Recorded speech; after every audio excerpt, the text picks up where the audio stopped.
Hey, what's going on, guys? Welcome to Hoop Lounge TV, where we sit back, kick back, talk about hoops. And I'm gonna get straight to it with this video, man. What are signs of a good travel ball AAU program? All right. I think good signs is I wouldn't necessarily go by the program. I would go by the coach that coaches your child's age group, because the program's only as good as its coaches. To be honest with you, that is one of the biggest things. The program's only good as its coaches. I would focus on the coach that really coaches your child age group. Um, Two, a sign of a good AAU program is they consistently have gym availability where you can practice 2 days to 3 days a week, at least hour and a half, 2 hours. Okay, at least. Um, because there are some programs that I know that they actually they run a big organization, but they can only practice an hour 2 days a week.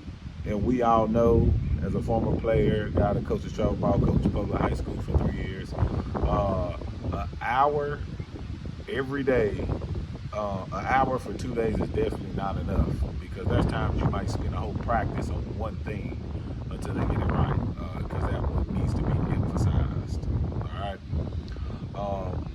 Because without practice, there's no foundation with travel ball, especially when you're coaching youth kids, right?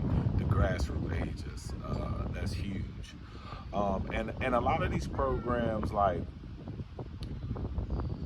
I don't want to, like, sound bad or talk bad about no particular program, but I would say, like, sometimes it is unfair, because they don't have access to gyms. And sometimes a lot of the cities don't really give them gym access, because there's a lot of things that go along with that, like insurance. A gym's not going to be liable for you practicing, your kid breaks his leg or something. Like, you know what I mean? Uh, that's huge. And within the school systems, it's hard to practice at schools, particularly not unless you're a head coach or you a middle school coach somewhere and you have access to a gym. So I would just say one of the biggest things is, making sure you have gym access to whatever program that you're at, so you can consistently practice 2 to 3 days a week, and at least an hour and a half, minimum an hour and a half. All right. Now let's talk about some bad signs of programs. All right. Bad signs is you actually call practice, right? They call practice and they cancel practice a lot. Cancel practicing a lot. Um, it's hard to develop or even make a team good, or your teams in one, are they very cohesive? Um, you need that practice time. Like, that's huge. Um, if they're constantly canceling practice on you, constantly changing locations, if you end up only practicing one day out of the week, a lot of times, you know what I'm saying? That's a sign that, that is a sign of a bad program or a bad coach in a good program, either or. Um, you just want to make sure that you can get that gym time. I know I'm harping on that gym time, but that is like one of the most important things that you can do in this travel ball for these kids and developing them. That's huge. Um, I would say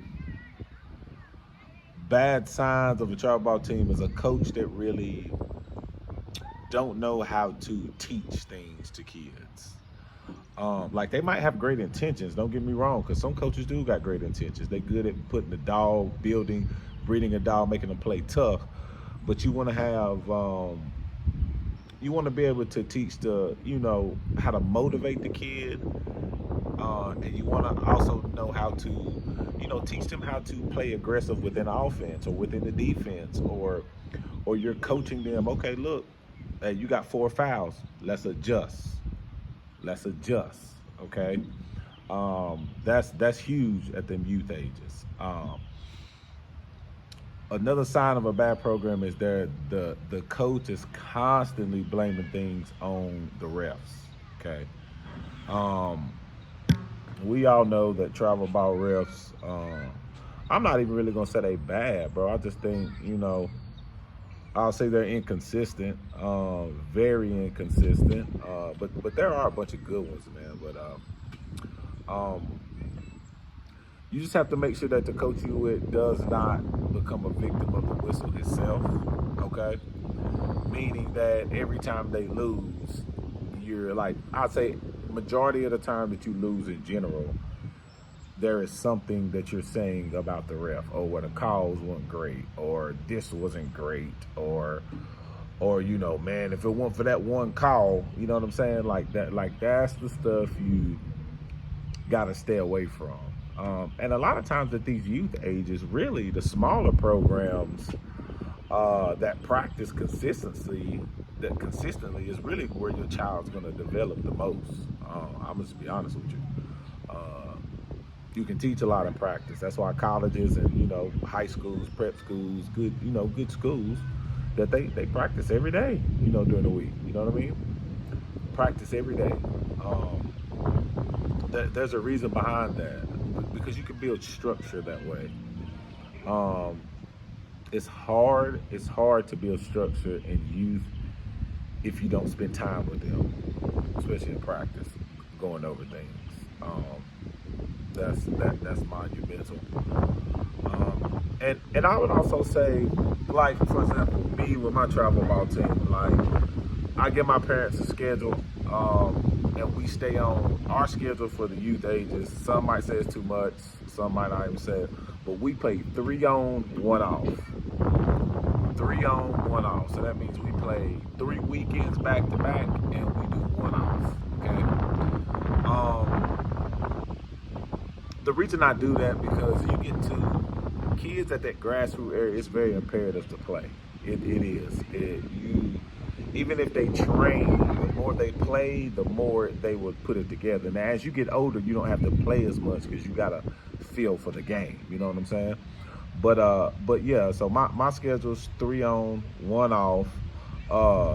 You don't really want to go 2 to 3 weeks without playing, because you got to realize you don't have these kids all the time, so they could really go back to their trainer or other team or whatever they're doing, and they could really go back to them old habits. And we all know you're a victim of your habits. And I think that is very, very slept on, because as a coach or a parent, your kid plays different with this coach versus different with that coach. That can be a sign that one coach gives him more freedom, or a sign that one coach don't give him freedom. Okay, and that can be due to various reasons, and that's very objective. Subjective with that. You know what I'm saying? That maybe that kid don't fit that coach's style of play, or vice versa. You know what I mean? That's another thing. And I would say coaches that really like, I cuss, don't get me wrong, but if that's all you hear from them, you know what I mean? Like, if that's all you hear is them fussing and cussing, I don't really think that's good. Well, I know that's not good, because there needs to be a balance. As much as you fuss and cuss, you need to tell them good job too, for the little things. And I think that's a few signs. So let's go over the signs one more time. Signs of a good AAU pro: they practice at least 2 to 3 days a week, for an hour and a half to 2 hours. That's the first sign.